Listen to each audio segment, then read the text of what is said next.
Good morning. Another beautiful day in Kansas, right? Has this been the most beautiful fall you've ever seen, or what?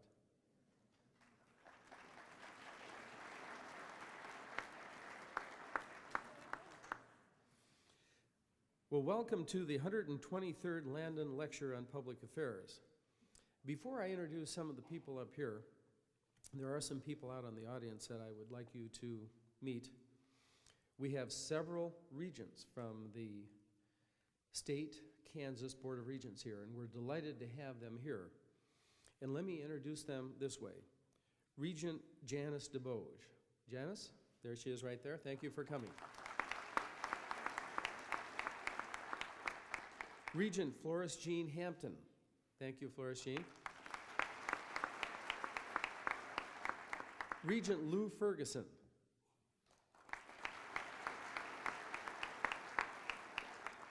And I think State Representative Kenny Wilk, the chair of the House Appropriations Committee, is here as well. Kenny? Hey, there he is. Thanks, Kenny.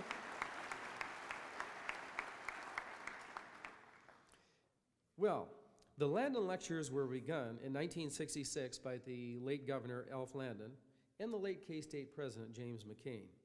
The goal of the Landon Lectures is to bring the most prominent political figures in the world and in America to Kansas State University to discuss the most important and vital issues of the day.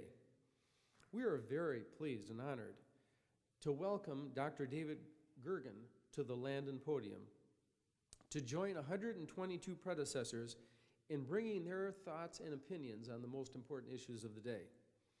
Before introducing Dr. Gergen, I would like to introduce other members of the platform party. On my left, Dr. Sia Vershelden, President of the Faculty Senate, Professor of Sociology, Anthropology, and Social Work. Sia?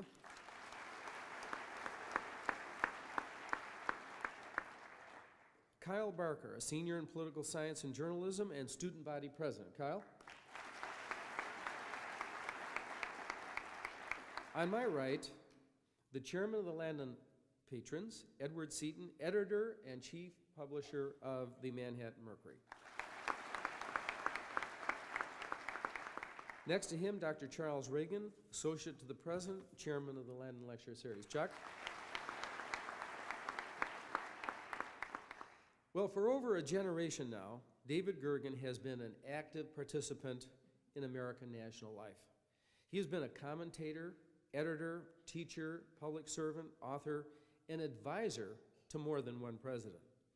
He served as director of communications for President Reagan and held positions in the administrations of President Nixon and Ford. He also served as a counselor to President Clinton on foreign policy and domestic affairs. Mr. Gergen is currently editor-at-large for the U.S. News and World Report. He is host of the television program The World at Large with David Gergen and appears as a regular analyst on Ted Koppel's ABC's Nightline. He is right now a professor of public service at the John Kennedy School of Government at Harvard University.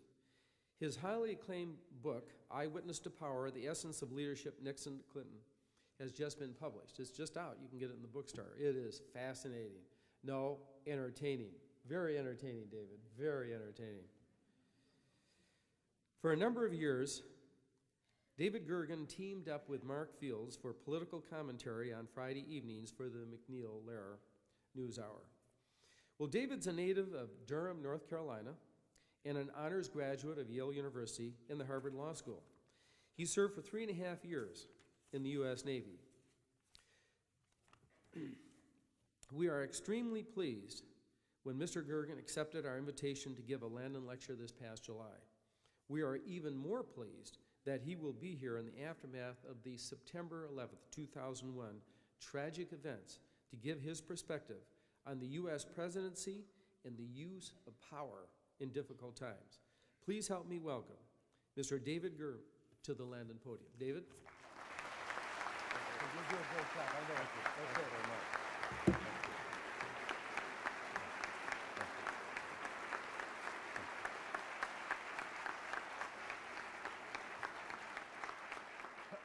Thank you, President Weefald, and ladies and gentlemen, it is a wonderful honor to be here at Kansas State to share this campus with you on such a beautiful day, and to be here for the Alf Landon lecture to boot. I never had the chance to know Alf Landon. I did begin working for presidents back with Chester Arthur, but I never met,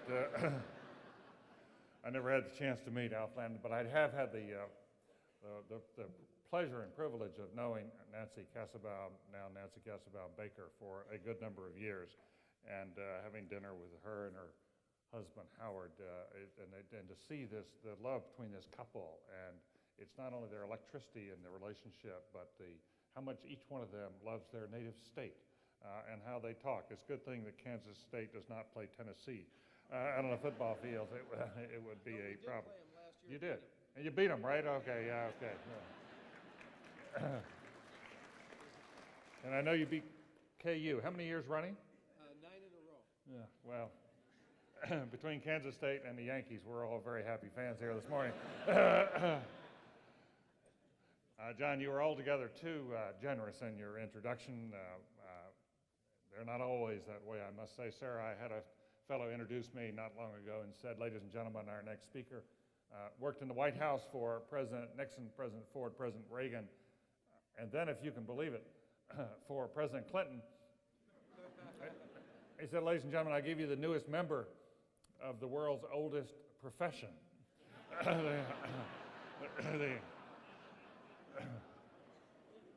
I had a call when I left the Clinton White House from Tom Johnson, who was then president of CNN News, and he said, "We're looking for a substitute anchor for our program Crossfire. Would you like to do it?" And I said, "Tom, that's very flattering, but tell me, did you want me to sit in the old Pat Buchanan chair or the old Michael Kinsley chair?" And he said, "Well, actually, in your case, we thought you could do the show by yourself." So I'm pleased to be here, and I'm also pleased that for such a fine institution that you would be willing to invite someone here from the banks of the Charles River. I came here from Cambridge yesterday, and I will tell you that before I first joined the Kennedy School faculty at Harvard, Alan Simpson, the former senator from Wyoming, pulled me aside and said, "Just because you're coming to Harvard, don't let this go to your head." He reminded me he did not graduate from college cum laude. He had preceded me, as I say, to the faculty. He did not graduate cum laude. He graduated thank the laude.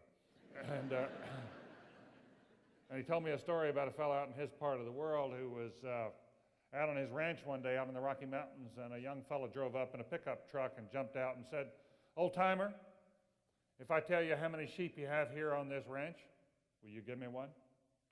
And the old fellow thought about it, and he said, "Well, I reckon, son, how many sheep do I have?"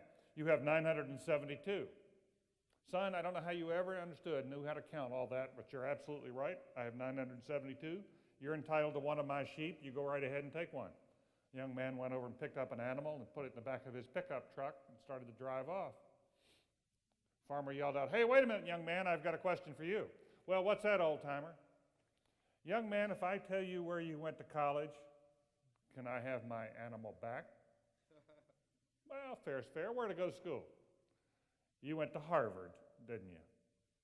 "Wow, how'd you know that? That's unbelievable. How'd you know that?" "It was easy, son. You just took my dog."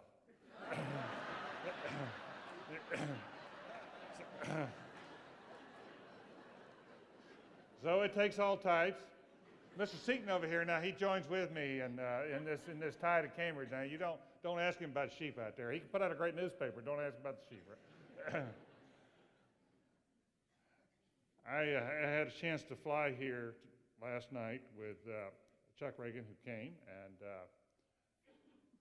and one gentleman I think that many of you know.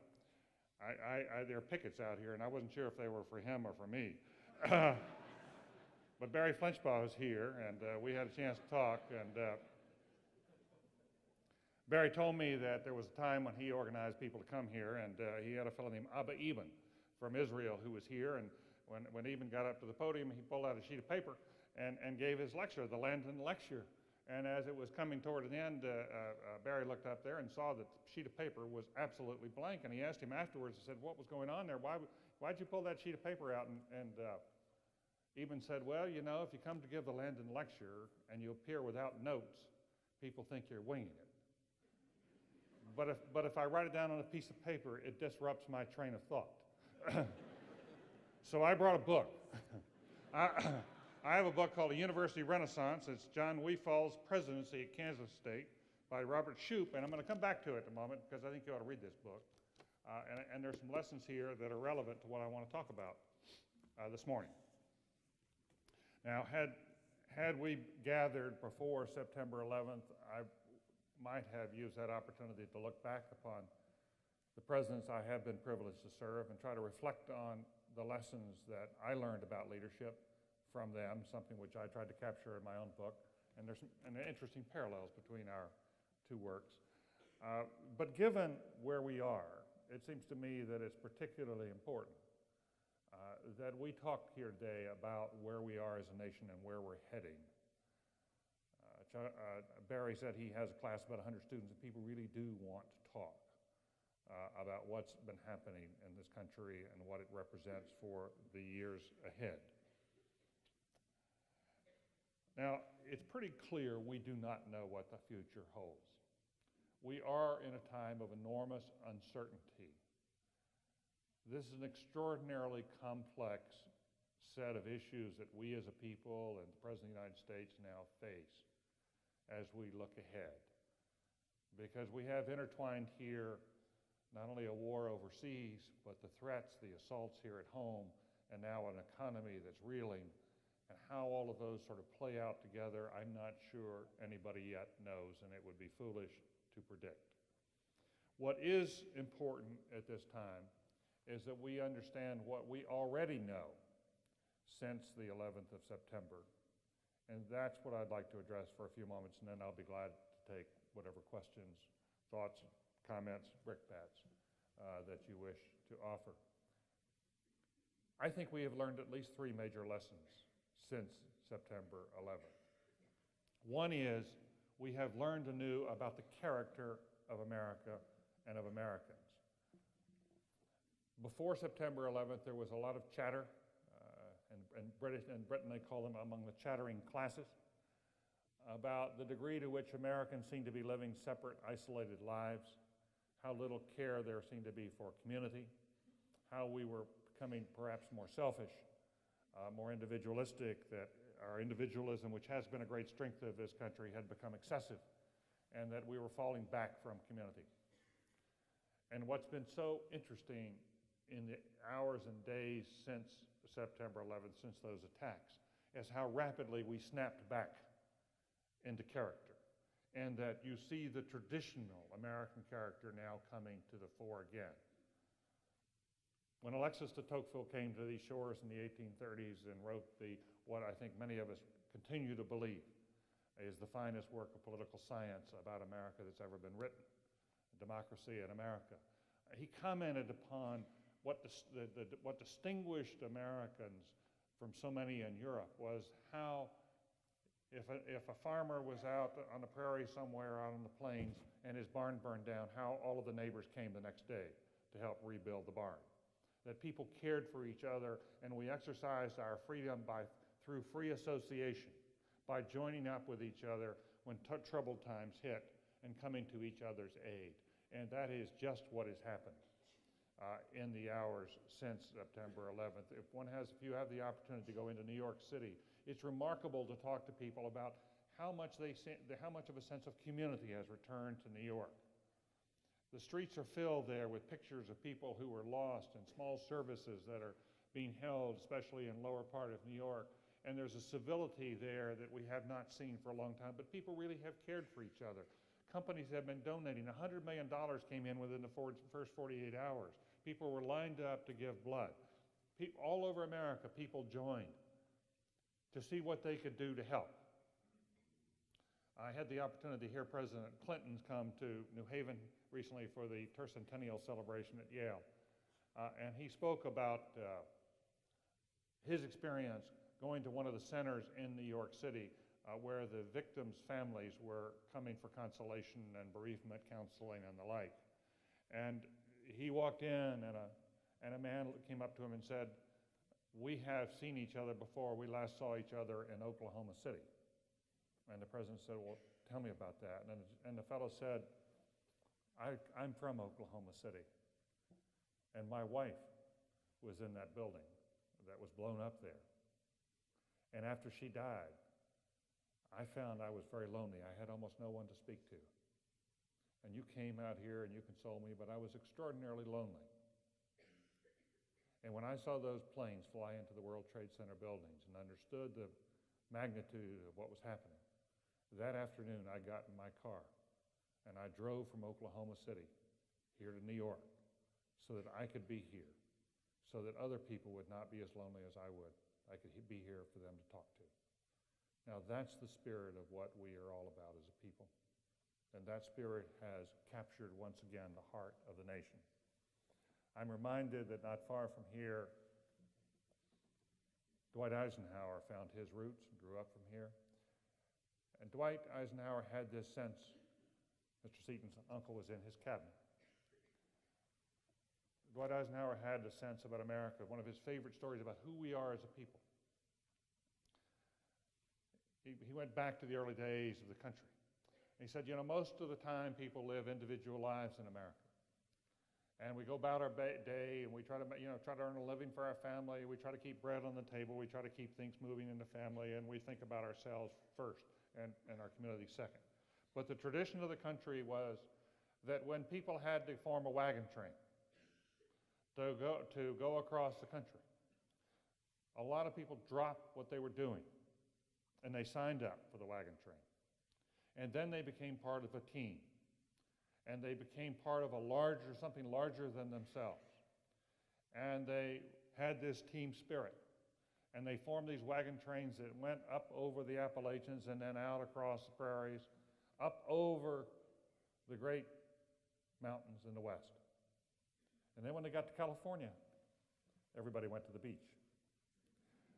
That's the tradition we have. We're individuals on one end, and then we join this great journey, and when the journey is over, we go back and become individuals again. Well, we're on another journey now. That's what we have signed up for. That's what we're engaged in. And I believe that as long as the journey requires, no matter how high the mountains, we'll make it together.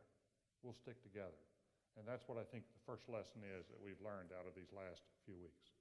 The second lesson I would like to suggest to you is that we have been reminded once again that public service matters. Public service matters. Here over the last 15 to 20 years, we have experienced this economic boom, this economic renaissance. In America, we have spent a great deal of time celebrating the lives of private figures. The new hotshots of Silicon Valley or of Redmond. People are coming along in the life science. People are building companies, and we should have celebrated their lives and their accomplishments because they have built a new economy. What has been going on in the private sector of this country is nothing less than miraculous.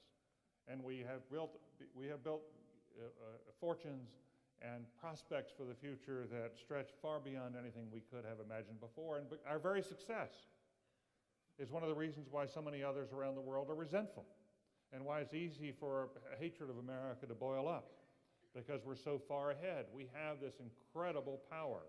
Larry Summers, the new president of Harvard, said in a speech not long ago that I heard, it said, not in 500 years has there been as large a gap as there is today between the number one power in the world and the number two power in the world in terms of economic might, political might, military might, and cultural influence. Not in 500 years. So we should celebrate those in the private sector who have brought us to this point. But in the process of celebrating those in the private sector, we have also denigrated those who serve in the public sector. We have treated them as if increasingly they are second-raters and second-class citizens. We have stripped them of much of their dignity by the way we pay them, by the way we talk about them, by the way we cut down the size of their organization so they can't get the work done.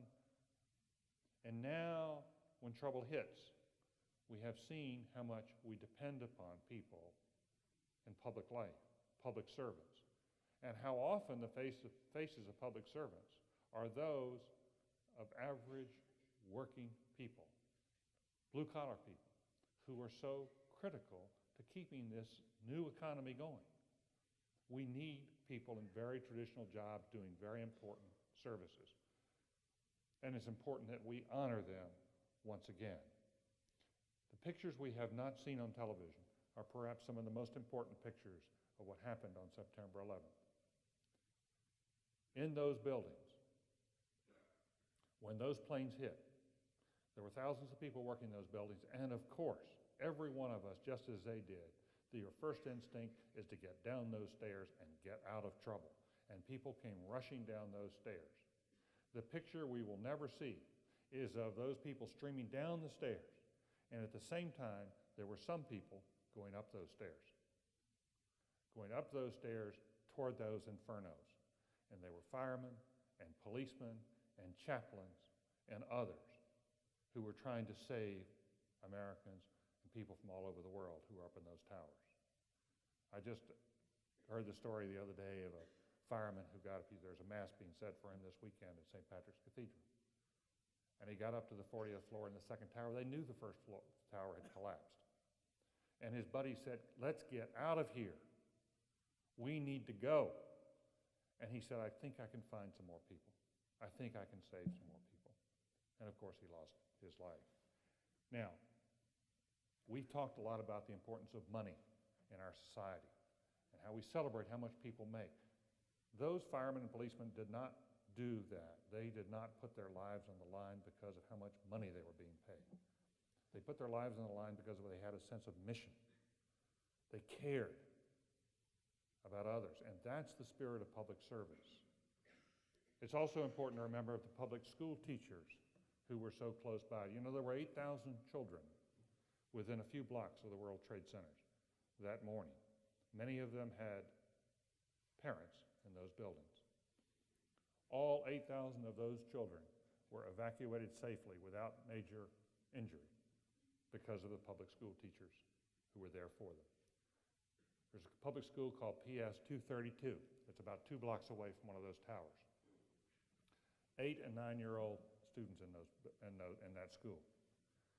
And when the first tower went down and the debris came out, the smoke came out, and the classrooms filled with that debris and smoke. Your first instinct if you were a teacher is to run for your life. If you're an adult, you'd run for your life. Those teachers did not do that. They stayed there in those classrooms, and they got the children to line up and to hold hands. And they walked the children out holding hands, everybody holding hands with a buddy, with a friend. As they walked out of that classroom and they were outside, one of the students looked up, an 8-year-old looked up and saw burning bodies falling from those towers and said, "Look, teacher, the birds are on fire. The birds are on fire." All those students made it. Those teachers held hands and in some cases carried kids on their shoulders to safety. That's the nature of public service. And it's time we remembered and honored those who serve us in the way they do.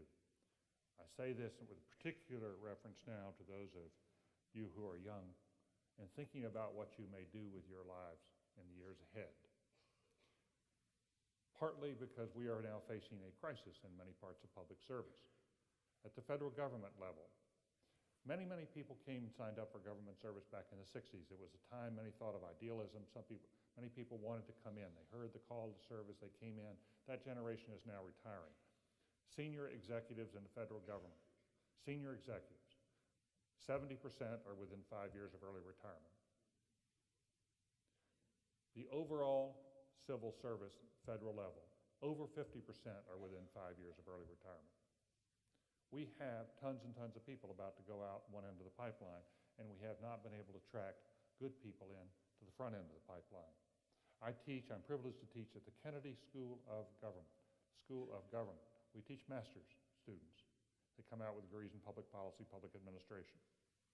Less than half of our graduates go to work in the government. Less than half of our graduates. And that's true of every public policy school in the country. Because the lure of working for a consulting firm like McKinsey or Bain, one of those, has been so powerful I teach students who look at their life's options, and they say, look, I can go to the State Department for $34,000 or $38,000 a year. I can go to one of the financial services firms for over $100,000 a year, and I've got some debts. What do you think the rational choice is? So they go. And we are losing many of them to the private sector when we need good people in the public and public life, because we understand, again, how important it is. In my judgment, this is a seminal moment in the life of the younger generation. This is a moment that's not unlike what a lot of us went through who were in the early 60s when the Civil Rights Movement came along.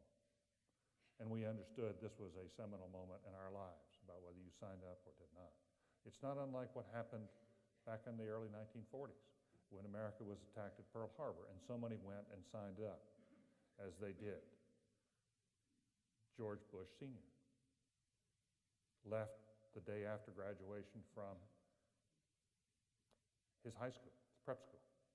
He went and signed up against his father's advice. And he became, at 18, the youngest flyer shot down over the Pacific. Almost lost his life. But he wanted to go sign up for his country. And it's really important now for those of you who are young to think about, how do you help? Is there a way we can challenge and channel all of your energy or desire to help the country? I was coming out of Memorial Church. It's the church on the Harvard campus a couple of Sundays after September 11th, and a young man who was a senior, freshly scrubbed, head usher, came up to me and said, all of my life has changed. I wanted to go to New York and work in a financial services firm. Now I'd like to help my country. Now I'd like to help my country. He said, I went and looked at the Army. I thought maybe I ought to go sign up for the Army. The Army doesn't need me. They don't need a lot more soldiers right now for this war. And then he said, where do I sign up? Where do I sign up? Poignant question. And I will tell you that as adults, one of our responsibilities is to make sure there are opportunities out there for you to sign up if you wish to serve, and to increase those opportunities and to increase the attractiveness of public service, because it is not what it should be. The jobs are more dead end than they should be, and it's our responsibility to open that up and to change it. One of the avenues we have for that, I might tell you, is a bill that John McCain, Senator McCain, and Evan Bayh, Democratic Senator, Indiana, are co-sponsoring on national service. Keep an eye on it. It's not going to pass this year, but it's going to be an important bill next year to open up, to double the number of public service opportunities that are available for the younger generation. But I cannot underscore enough, this is a seminal moment in the life of the younger generation. A time when they can understand what America is all about, when they can become civically engaged, when they can join up, just as the World War II generation joined up. And if they do so, this could become the next generation that someone one day would call the greatest generation. That's the opportunity we have if we don't let it slip away from us. So when I was sitting here, and you have this fine young man who's president of your student body, and thinking what Kyle might do, I said, I hope you think about continuing. There's such a springboard, being president of the student body, such a springboard for political life. And you have had senators, of course, who've come through K-State. But those of you who are not student body presidents, this is a time when you can go out and join up and help the country, because we need it. Now finally, I'd like to go to a third lesson about what we have seen in the last few weeks. And that is the importance of public leadership. We have stressed in recent years how important it is to have people in the private sector. Our business schools are overflowing with young men and women who want to be leaders in the private sector. But we've learned once again in these last weeks how important public sector leaders are, and we've learned a little bit more about the nature of leadership. Prime example number one, the mayor of New York, Rudy Giuliani. It was wonderfully interesting to watch him. He's a man who's had an up and down career as mayor of that city, and he was nearing the end of his terms there, the life that he was going to give to the city, and along came this crisis. And Rudy Giuliani right from the moment the planes hit, rushed downtown. He had the debris all over him, but he was right there on the front lines and out among people who were suffering and telling the country, telling the world what was happening in New York, telling the people of New York what was happening around them. And what did he do as leader? He gave courage to the people of New York by being there on the screen among his people. He helped them understand they could get through this. As tough as it was, they would make it. And what you heard from him was a man who did exactly what a leader must do in a crisis. You heard from him the hard facts. Here's what's happening. He did not sugarcoat what was happening. He told them exactly what was going on. No BS. Just tell them straight. He told them they're going to get through it. He told them everybody should care for each other, that people should hug their kids. And he told them, we're going to make it.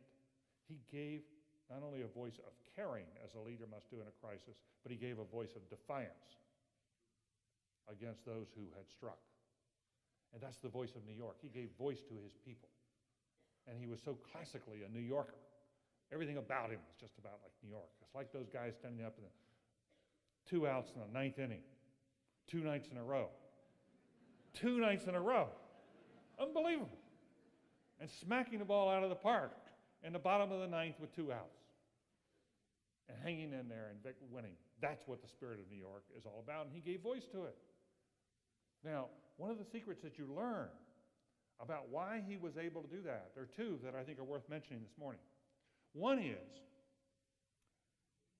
that the city of New York had prepared for crisis. Leadership is not something you do on the spur of the moment. Good organizations spend lots of time preparing for what may come, for what may hit, and they work on it. They prepare for it. It's the very reason President Weefels was telling me earlier today that we follow with that you're looking now to build a $40 million building here to deal with agro-terrorism and how one can prepare for it. That's what leadership is all about, thinking ahead. What might be coming? Let's get prepared now. And because the city of New York had prepared the way they had run drill after drill after drill, not for this particular incident, but for anything that might hit. When it hit, they didn't have to start holding a lot of meetings. They executed. They had their game plan. They hit the field and started moving. And part of the game plan was for Rudy to get out on the streets. And that's what he did. And that preparation paid off.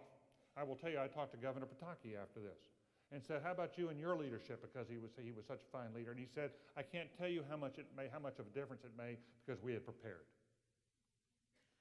He said, when I signed the disaster petition to the President of the United States, somebody reminded me it was the 17th disaster petition I've signed as governor of the state of New York. And so we've been through this. We know and we were prepared. So preparation is such an important part of leadership. And that's why one spends time in school learning, because it prepares your mind. That's why you spend time in discipline or out on the football field or in groups, because it prepares you for when that moment hits that you can step forward and be the leader and help people through. And that's where Giuliani was. Now, the other lesson to learn about Giuliani here was that he is a reader. He reads history. He enjoys it. And as it happened, he had been reading a book called 5 Days in London, May 1940. It's a slim, new volume by a fellow named John Lucas, and it's about Winston Churchill. And Giuliani had been reading that, and it's about the 5 days when Churchill took over as Prime Minister of England at one of the darkest moments in British history, when Western civilization itself was in peril, when people thought the British could not make it, and how he rallied them. And what did Churchill do? He gave voice to the British Lion. He became what we call Churchillian. And people looked at him and said, you know, we're going to make it. And that's when Rudy, having read that, went out and became, in effect, the Churchill. Now, what did Churchill say in that book? What he says is that when trouble strikes, as it has struck here today, when trouble strikes, it's okay to be frightened on the inside. all of us, with anthrax is found here in Kansas here yesterday, all of us have fears about what may befall us when you fly, when you drive, what may happen to your kids in particular. All of us have room to be fearful. But Churchill said, what you need to do is to be fearful on the inside. On the outside, you must be courageous, because courage is contagious. And if you're courageous as a leader, other people become courageous. And as a people, you can get through it. And that's what Giuliani did. After all, that's what Franklin Roosevelt did during the Depression and during the Second World War. FDR, as president, did not solve the Depression, but he gave us courage and hope so we got through the Depression. That's what he offered the country. And that's what leadership does in times of crisis. So there is a great deal also then. I want to come back to this one notion. I don't want to leave this because it's so important. Giuliani got that through reading, through studying history.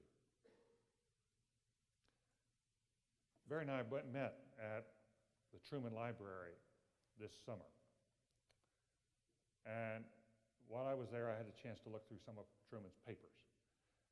And one day, some high school students had come to the library after Truman had left the presidency, and President Truman came out to see them and greet them and talk to them in an auditorium set up for that purpose. And one of the things he said to them was, he talked to them about the importance of reading. Harry Truman, as you know, was the only president in the 20th century who did not go to college. He was too poor. He had to go work on the family farm when he graduated from high school. But he became a self-educated man and one of the best read, best educated people we've ever had in the White House as a result.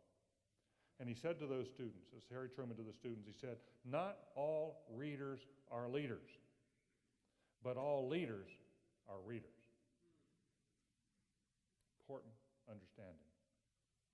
And at that very moment when he was called upon in a time of crisis, Rudy Giuliani had been reading exactly the right book. Now, there is one other individual I think we really ought to talk about because it encompasses largely where we are going as a people, and that is the President of the United States, President George W. Bush. There was a time not long ago when a lot of people called him W, and there was uncertainty whether he was up to this task, whether he had the kind of preparation background. He seemed to have the temperament. He seemed to have the character that he had built up over time. It had taken him a while. He had a walk on the wild side when he was young. May encourage some of you who like to go over to Aggieville. In his case, it was a rather extended tour. But there you are. And he had formed his character, and he was very strong, but we weren't sure he was up to it. And I think what we have seen is that when the crisis came, he grew. There's been an enormous amount of growth. Those of you who enjoy Shakespeare, I think, inevitably are drawn back to the comparison of what we had been seeing before was perhaps a young Prince Hal out in Eastcheap with Falstaff and his friends, the madcap prince, carousing, chasing women, whatever. And when trouble hit, how rapidly we left behind the pages of Henry IV. And suddenly we seemed to be into the pages of Henry V. There had been a transformation as young George W. Bush stepped up to it. Now, to be sure, he has not yet won his Agincourt, but he has set sail, and for that the country can be grateful. I was so struck as I found this book today, University Renaissance, but the lessons of leadership that are here, that are captured, they run all through the book, but they're captured right at the back, and how much they seem to parallel some of the things we are seeing with President Bush. We falls 8 characteristics of excellent leadership. Among them, 1, have a vision and develop a game plan. Isn't that very much what our young president has done? Hasn't he set us out on a mission to break the back of terrorism around the world, wherever we may find it? Don't we know what our mission is from what he said when he went up to the Congress and developed that? To be sure, there are going to be complications, but we know what the mission is. The game plan is going to take longer to develop, because game plans often represent a dynamic flow. You can't decide. It's a series of decisions you make over time. You've got to know what your goals are. You've got to know what your values are, and then you have to make a flow of decisions over time to reach that. 2, communicate your vision. That speech to the Congress, which the whole country, the whole world tuned in, was, I think, right down the alley. Almost as good a pitch as he threw on the opening night at Yankee Stadium. 3, hire excellent people and delegate authority and responsibility. Well, think about that. If there is any one characteristic about this president I think we could be most pleased about, it is that he understood before he was elected his own limitations, his own lack of experience. He had not traveled much. He had not had a chance to read much. Frankly, I wish he had read more. I wish he had traveled more. I think he would be in better shape had he done that. But he did have the understanding of who he was. And he was willing to appoint people in positions around him who were better than he was at what they were doing. And you get it. Read the chapter on team building here in this book. And it's all about the notion of finding people who are better than you are. And that's why he thinks, and those around here think, that the university has had such a flower in recent years. It's such a good team has been put in place around here. And that's what President Bush has done. If you look at Colin Powell and Don Rumsfeld and Condi Rice and George Tenet and all the rest who were there on the national security front, it's a first-rate team. I would argue, some might disagree, Barry, I don't know what you think about this, but I think this is the best team in national security we have seen in Washington since Harry Truman. Now, to be sure, President Eisenhower had a fine team. But this team is really first rate, and we're well served. I have to tell you that the domestic team is not as stellar as the foreign policy team, and I think we've seen some of the results of that. The foreign policy team, for this war, for this purpose, is first rate. Make decisions. 4, make decisions and take risks. Is there anybody doubt that that's exactly what this president is doing? He's taking a lot of risks. We face a lot of risk here. We're going to win the war in Afghanistan. We've had some snags here in the last couple of weeks. It's been harder than it looked. The Taliban has been tougher than people first thought, even in the Pentagon. But we're going to win in Afghanistan. The issue is going to become the real risks come down the road. Phases 2, 3, and 4, because no one knows quite where we go to get the rest of these terrorism networks successfully. We need to go into some other countries. Some of those countries are Arab, and the coalition is going to fall apart, and that's when it's going to get much, much tougher, because we're going to be facing opposition there. Opposition in Europe is already starting to take life. The support for the war is already starting to decline some. It's down 12% in Britain. You can see it in Germany. It's beginning to come up. And most importantly, in the long run, the real challenge here is the battle for the hearts and minds of other peoples, especially in the Muslim world. And at the moment, while we're winning in Afghanistan, we are losing the battle for the hearts and minds. And this is the large, large challenge we face. There was a clip that's here in one of your local newspapers, is we are failing in getting our message out, and that's exactly right. We need to work on that. But to the president's credit, he's willing to make those decisions and take those risks, and that's what leadership is about. It's going to be a tough road. 5, admit mistakes and apologize when necessary. They need to do that. They need to do that on the domestic front more, because they have made some mistakes. They've made some mistakes on anthrax and trying to deal with this. And frankly, we've all made some mistakes that we ought to be willing to recognize in how we have underfunded the public health services in this country.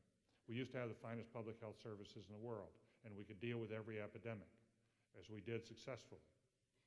And we got ourselves through, we attacked, and people all around the world looked at us. In the last 20 years, we have defunded a lot of these public health services, and we're paying a price for it. I'm going to finish in a moment. 6, be trustworthy and care about others. It is good to have in the White House someone everybody trusts. We may not think he's the smartest fellow we've ever had in the White House, but we trust him. So far, he has been a man of his word, and that has helped his leadership a great deal. Character matters on leadership. It matters as much as brain power. 7, never give up. I think the determination, we're still in the early stages, 4 weeks into the bombing. But if there is anything I think we see in this president is that he is going to stick with this almost to the point of obsession. He is not going to give up. If anything, I would like to see him pay attention to some other issues that face the country with a little more time, take a little more time to do that. But this is his, when he said in front of the Congress, we have found our moment, we have found our mission, the subtext of that statement was, I have found my moment, I have found my mission, and this is what my presidency is all about. And he's going to define himself for better or for worse, and in many ways it's for better. He has defined himself by, he's going to stick with this throughout his term and possibly 2 terms if that is what we have. And finally, have a sense of humor. Well, he has a sense of humor, big time, as Cheney would say. And he seems to, it doesn't come out as much these days as it did. He still likes to kid around and have fun with people. And one of the things I think it's good about him is that he's remembering who his friends are. He remembers where he came from. And on weekends, he invites his friends in from the old days, and they spend time together. And they laugh, and they cut up a little bit.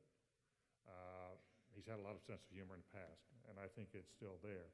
So if you look at the 8 characteristics of excellent leadership, I think that Bush is doing pretty well. Now, we have a long way to go. And I want to finish on this note. We are not there yet. This is the early part of the journey. This wagon train has not yet gotten over the Appalachians. We have a long, long journey together. But if we remember who we are, if we remember the nature of what America is all about, if we honor our public servants, and if we draw upon not only the president, but all of you for leadership to get through these times, we'll make it out over the plains, up over the Rockies. We'll get to California, and then we can go to the beach again. Thanks very much. You'll answer some questions, Vincent. What's that? Will you answer some questions? Sure.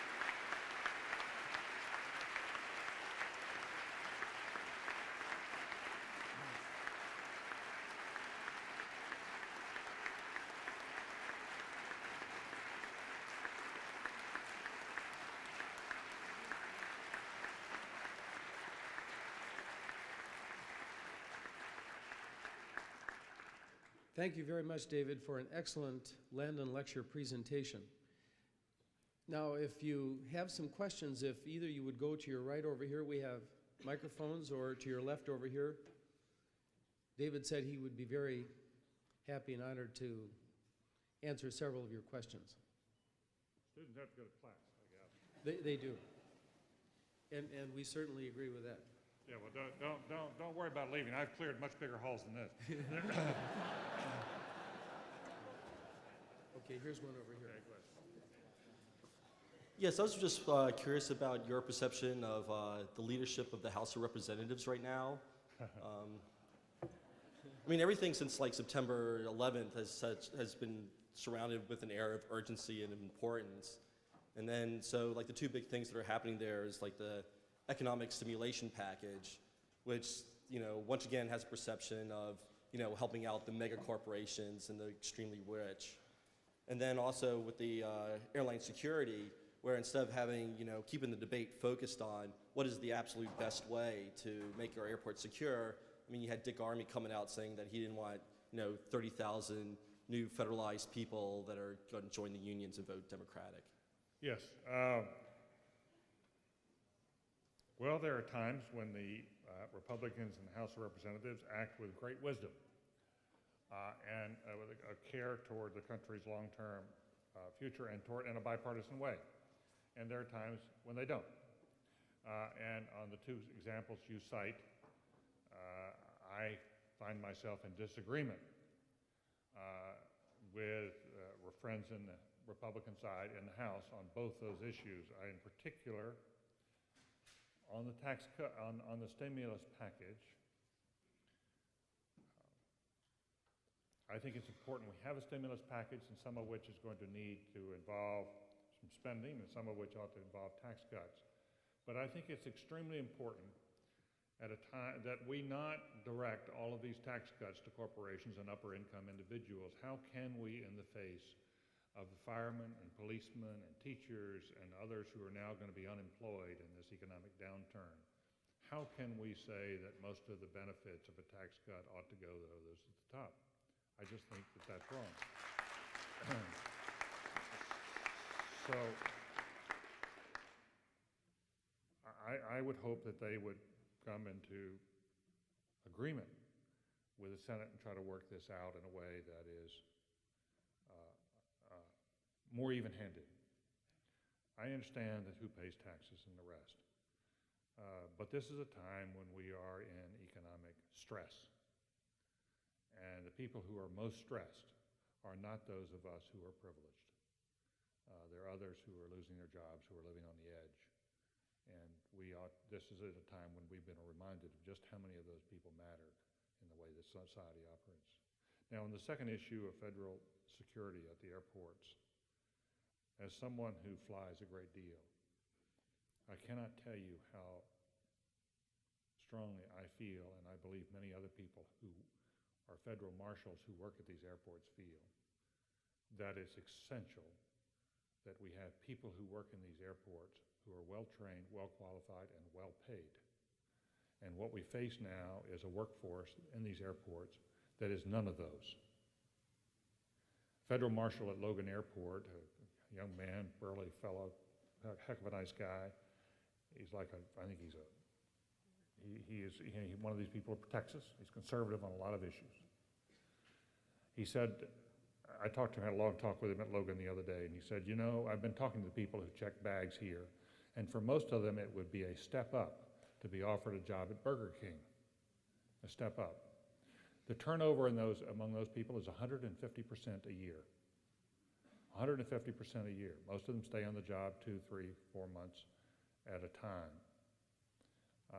Chuck Reagan told me, you know, he pictured for me last night it was so helpful to understand this. He said, you know, think about a person who's going to drive for an hour to go out to an airport and park and take that time to be there, and then go in and your pay clock doesn't start until you actually check in and you put in a day at $5 or $6 an hour, and then you got to go out there and drive back home. When that same person could get a job at Burger King right down the street and doesn't have to spend all the time in the car and get paid a little more. What kind of people are doing this? Well, I can tell you what kind of people are doing. They're people we don't particularly want responsible for our security. And the very notion that we're not willing to say that we need people there at the airports to protect us when we have soldiers we're sending all around the world to protect us, and we're paying for them, and we're paying them good prices, and it's a good thing they're there. We salute them. And I don't understand this notion that it somehow is going to jeopardize our way of life to have people out in the airports who are equally well paid and equally well trained and are at the first line of civil defense. Our airports are not safe. You get on a lot of planes in a lot of parts of the world, a lot of parts of this country today, and you get the illusion of safety. But believe me, they are not safe. There is more and more evidence that the box cutters that were on those planes did not get on those planes through the people who took down those planes. They were left there by others, waiting for those saboteurs to come aboard, those assassins. And I think we need safety. And we ought to be, and if we're willing to pay for it, the American people want it, and the Senate of the United States voted unanimously for it. And I don't understand. I have to tell you, I don't understand why the government, why this White House is opposed about some notion that's going to increase the size of unions in this country. Come on, give me a break.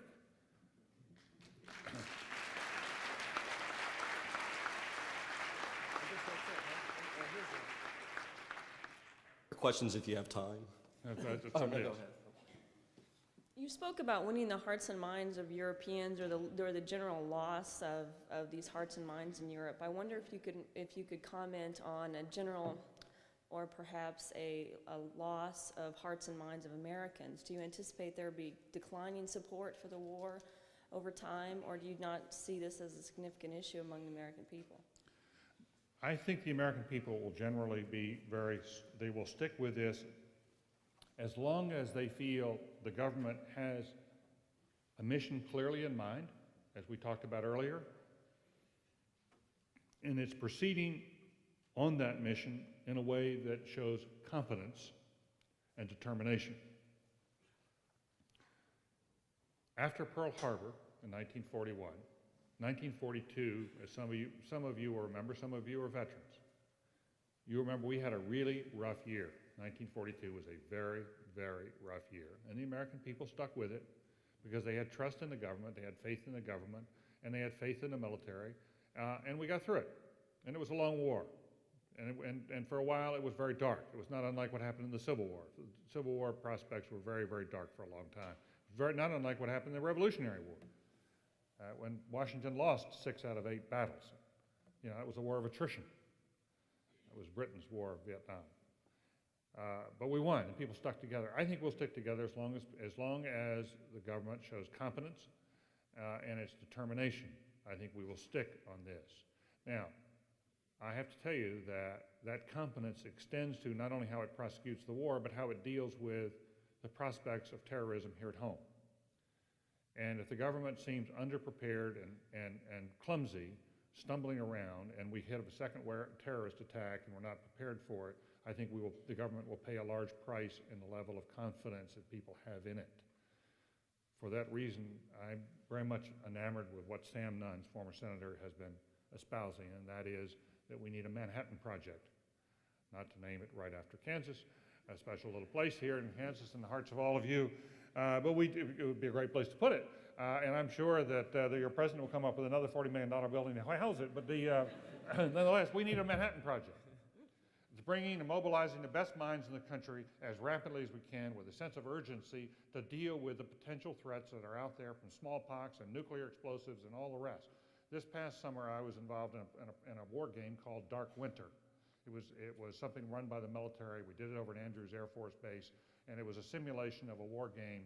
And the governor of Oklahoma, Frank Keating, came. Sam Nunn played president. I happened to play the NSC advisor. And we had some terrific people around the table. And what we were dealing with was an outbreak of smallpox that was put here by terrorists. 30 cases in Oklahoma, about 6 or 7 cases in Pennsylvania, 5 cases in Georgia. And then we played the game over the next 12 days. And there was a reason it was called Dark Winter. We could not control the spread of smallpox. We had tens of thousands of people dying in this country and overseas. We had warfare at the border of Oklahoma and Texas as people were trying to get the heck out of Oklahoma and into Texas and away from the contagious disease. And we couldn't control it because the reason we couldn't control it, there were only 6 million doses of smallpox vaccine available. You can get vaccinated and you don't get smallpox, but we didn't have enough for a population of 260, 70, 80 million now. We didn't have enough with 6 million to protect people, and the first 3 million had to go to the military. And it was so clear we were underprepared. And what we need now is a crash project to get this done and prepare us, because if something strikes and we seem underprepared, that's what could lose confidence here in the government at home. And if we lose confidence in the government at home, it could collapse in a war, and then we are undone. So it's really important we do that. Now, if you think about what happened in Europe, with the way the government responded to mad cow and foot and mouth disease and dioxin, what you found there, as many of you know, you're shaking your heads because you understand agriculture a lot better than I'll ever understand it. But you know that in those cases, the governments did not handle those cases well. And things spread. And people lost faith very quickly. Confidence in the government and in the leading scientists evaporated. And today, one of the reasons that our agricultural community is having so much trouble trying to send genetically modified food to Europe is it because the people of Europe are so scared. And when the government comes and says it's safe, and the scientists say it's safe, the people don't believe the government anymore on these things. And that's why it's really important to do this well. What you're doing in thinking about agro-terrorism is to fortify us as a people to be prepared to think about this, and that's what the government needs to do on this front. Now let me just, I want to make one other brief point if I might, because it's related to this, about keeping the hearts and minds. A large part of the hearts and minds is going to be whether we win. We start winning some battles. If we look like we're really doing well against the Taliban, a lot of people will come with us. victory does have a galvanizing effect on a lot of people. It gives them confidence in what you're doing. Much of our effort is going to depend upon how well we communicate overseas, and that's something we really need to beef up. We've dismantled a lot of our operations to communicate to Muslims around the world. We need to find, people say we must be tolerant toward Muslims here in this country. We must be tolerant toward Arabic-speaking people. We not only must be tolerant, we need them to come in and help us learn how to communicate into those parts of the world. We need to be able to put them on the radio, on television. We need more Arabic-speaking people in government. One of our intelligence agencies only has 25 Arabic-speaking people. Some of the people who are among us right now, we're saying, let's be tolerant toward, and your campus is taking the lead on that. You've been terrific at it. The next step is to say, hey, come help us. We need moderate voices. We need people on radio and television. The final thing that's going to be important is our policies and how we're perceived overseas in terms of our policies. And we have to find a way to lessen our dependence on foreign oil, Saudi oil, oil from the Persian Gulf, if we're going to have more flexibility. We've got to find a way to deal with the Israeli-Palestinian question to see if there can be a fair settlement. It's going to be very, very tough because we cannot walk away from Israel. And finally, we need to be thinking about if we're going to go to the rest of the world and say, help us, be part of our coalition on what's most important to us, this fight against terrorism, that when they come back to say, hey, what about our number one problem? That we have to be responsive to them in ways that we have not sometimes been in recent months and recent years. When the Germans come back and say, our number one concern is global warming, and we think you're contributing a lot to it, and we'd like your leadership in doing this, we have to show a new sense of responsibility and effort. And when people in places like Southern Africa come and say to us, you've lost 4 people to anthrax, and you're really tight about this, we're losing 10,000 a day to HIV/AIDS. Come help us deal with our number one problem. We have to be responsive. That's what leadership is all about. It's a cooperative effort. And so this is going to take a large rethinking of our role in the world. Yes, ma'am. One more question, yeah. Hi. I would just like to know what your thoughts are. I've often considered that I would like to see our young people, like when they turn 18 or graduate from high school, I would like to see both men and women go into the service for 2 years. I think it would contribute to their maturation. I think it would contribute to our manpower pool, man/woman power pool in the U.S.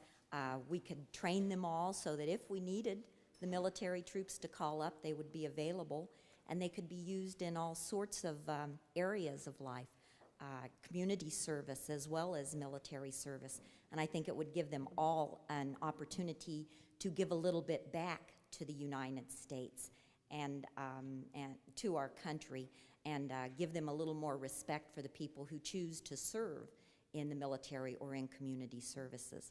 What are your thoughts on that? What a wonderful last question. And thank you for asking it. I will try not to get too much on my soapbox on this, but I just can't say how strongly I feel that if we could encourage a culture and build a culture of service among the young, that it would be such a wonderful step forward for this country.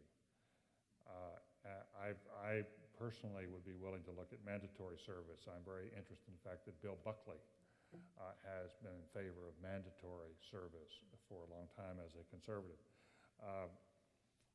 But I'm not sure we need to go there yet, but I certainly think we ought to really now work on building a culture which encourages every young person as part of the growing up experience and part of becoming a productive citizen to give a year back to the country in perhaps 2 years. And I think it could be done in a military uniform. I'd like to see ROTC come back to campuses all over the country, including the Ivy League, which and some of these other elite institutions which have sort of chased it off campus and during the Vietnam period. I think we ought to honor those in our midst to ROTC, but we also ought to encourage people to find other ways to serve. And they can do that in communities and inner cities. They can be teaching the disadvantaged. They can be working in hospitals. They could be working in security posts, because we're going to need a lot more people working in security. And that experience alone is a terrific part of growing up. And it's a terrific part of, at that age, you can get some responsibility and some leadership. We had a breakfast this morning.